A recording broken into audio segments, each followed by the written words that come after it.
हजारों वर्ष पुरानी सभ्यता और संस्कृति, यहां की मूल आस्था और परंपरा तब अनेक संघर्षों के बाद बच गए थे और आज भी वो मूल्य, इस धरती के संस्कार आज पश्चिम बंगाल के रूप में न केवल सुरक्षित है बल्कि जीवंत भी है।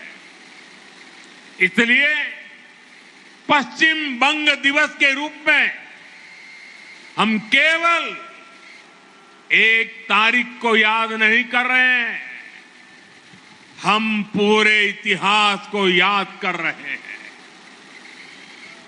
हम हजारों साल पुरानी बंगाल की विरासत को नमन कर रहे हैं।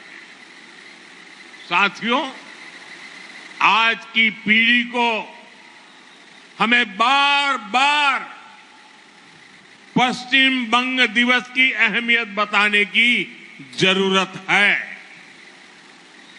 उस दौरान क्या हो रहा था, ये युवा पीढ़ी को जानना जरूरी है। जब पूरे बंगाल को पाकिस्तान का हिस्सा बनाए जाने की कोशिशें हो रही थी, तो कांग्रेस उन षड्यंत्रकारियों के सामने घुटने टेके पड़ी थी। और यही वो समय था जब डॉक्टर श्यामा प्रसाद मुखर्जी ने उसके खिलाफ आवाज उठाई। अप्रैल 1947 में उन्होंने ऐतिहासिक रिजोल्यूशन पास कराया। उन्होंने घोषणा की, पूरा बंगाल पाकिस्तान का हिस्सा नहीं बनेगा। इसके लिए बंगाली हिंदू होमलैंड मूवमेंट शुरू किया गया। डॉक्टर श्यामा प्रसाद मुखर्जी इसका नेतृत्व कर रहे थे। प्रसिद्ध वैज्ञानिक मेघनाथ साहा, इतिहासकार आरसी माजुमदार, इतिहासकार जदुनाथ सरकार, सुनीति कुमार चट्टोपाध्याय, बंगाल के ऐसे कितने प्रबुद्ध और प्रसिद्ध लोग इस मूवमेंट का हिस्सा बने।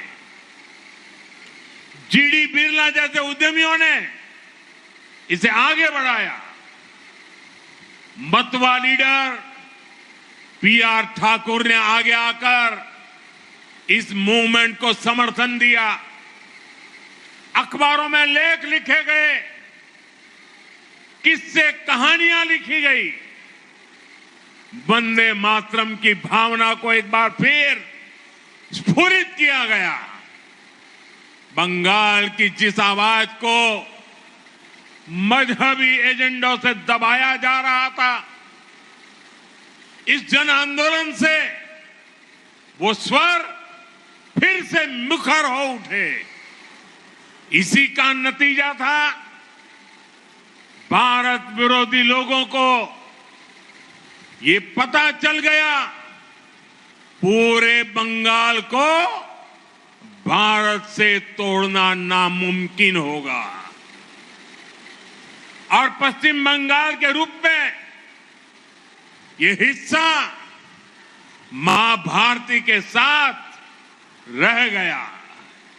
साथियों, जिस भावना से पश्चिम बंगाल को बचाया गया था, आजादी के बाद उसी भावना पर इसे आगे बढ़ाने की जरूरत थी। लेकिन दुर्भाग्य से ठीक इससे उलट काम हुआ। पश्चिम बंग दिवस और इसकी भावना को भुलाने की कोशिश हुई। सियासी एजेंडों के कारण इतिहास का व्हाइट वॉश किया गया।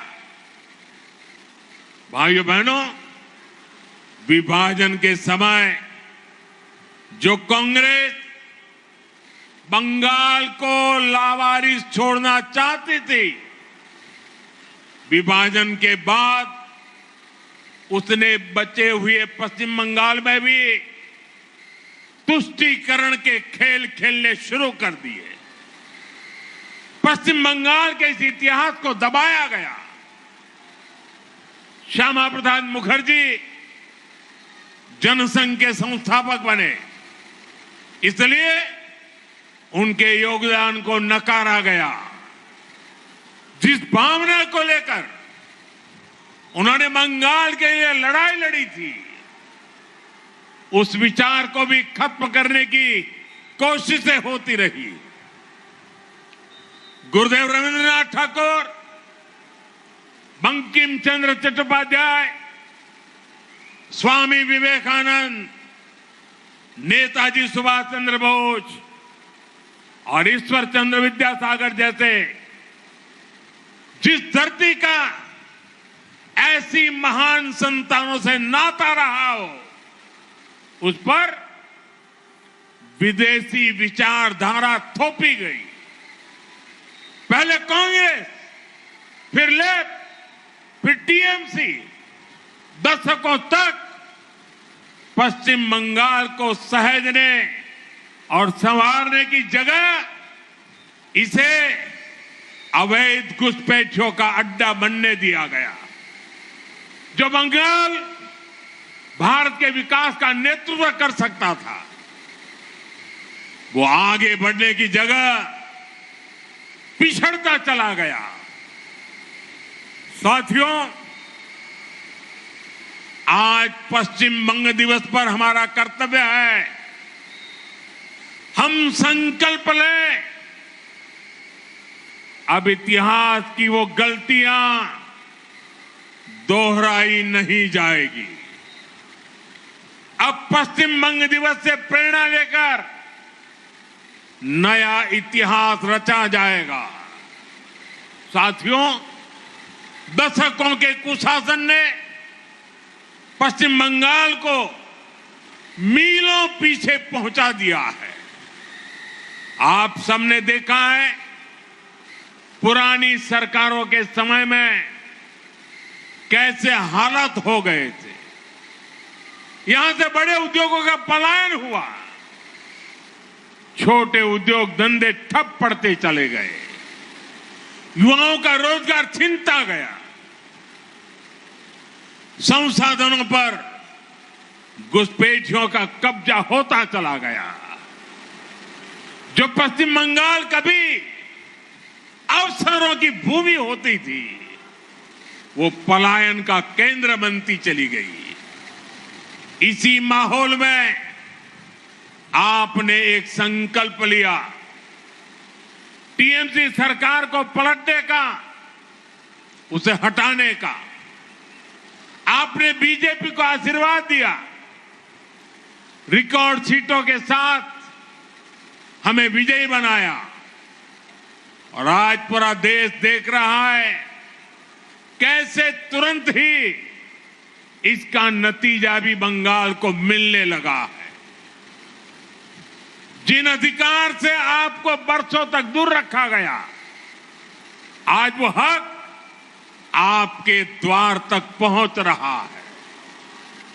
मैंने चुनाव के समय आपको आयुष्मान भारत योजना की गारंटी दी थी।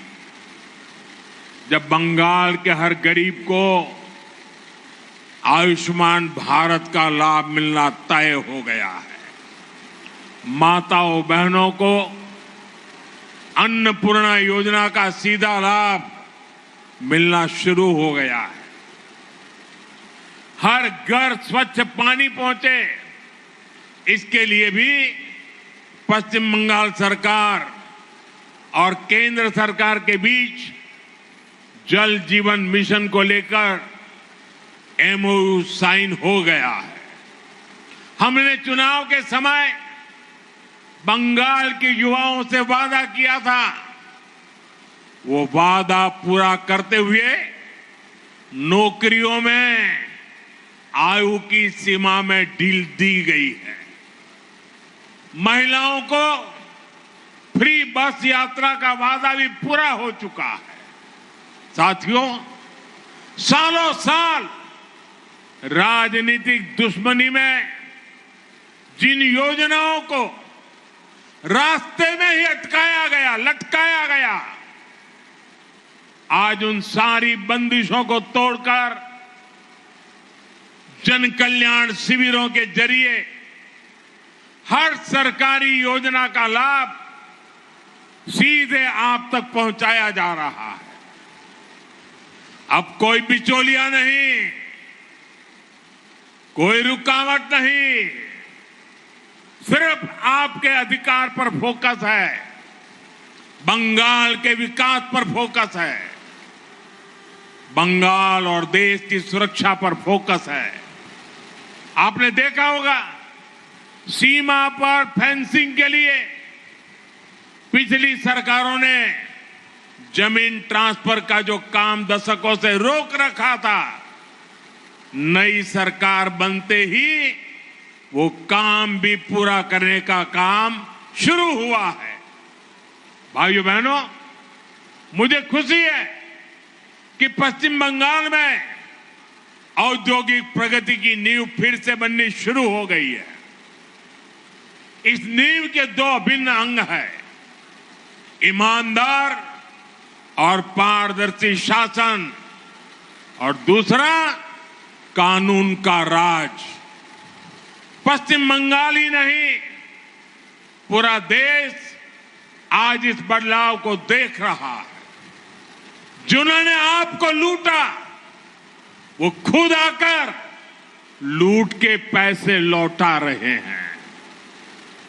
बड़े बड़े लुटेरों को जेल भेजा जा रहा है। सिंडिकेट वाले जनता से माफी मांग रहे हैं। टोल नाकों पर अवैध वसूली करने वाले गुंडे नाके छोड़कर भाग गए हैं। बंगाल के लोग बिना रोक टोक के आ जा रहे हैं। এখন কাটমানি শেষ, কাজ शुरू হয়ে গেছে। साथियों, जो बंगाल अभी तक खराब सड़कों और खस्ताहाल इंफ्रास्ट्रक्चर से जूझ रहा था, वहां अब वर्षों से लटके अटके प्रोजेक्ट्स तेजी से आगे बढ़ने लगे। आप देखिए, चिंगरी घाटा क्रॉसिंग पर कोलकाता मेट्रो की ऑरेंज लाइन का रुका हुआ काम पूरा भी हो गया है। हावड़ा में लगभग 100 करोड़ रुपए की लागत से नए डिविजनल रेलवे अस्पताल की नींव भी रखी गई है।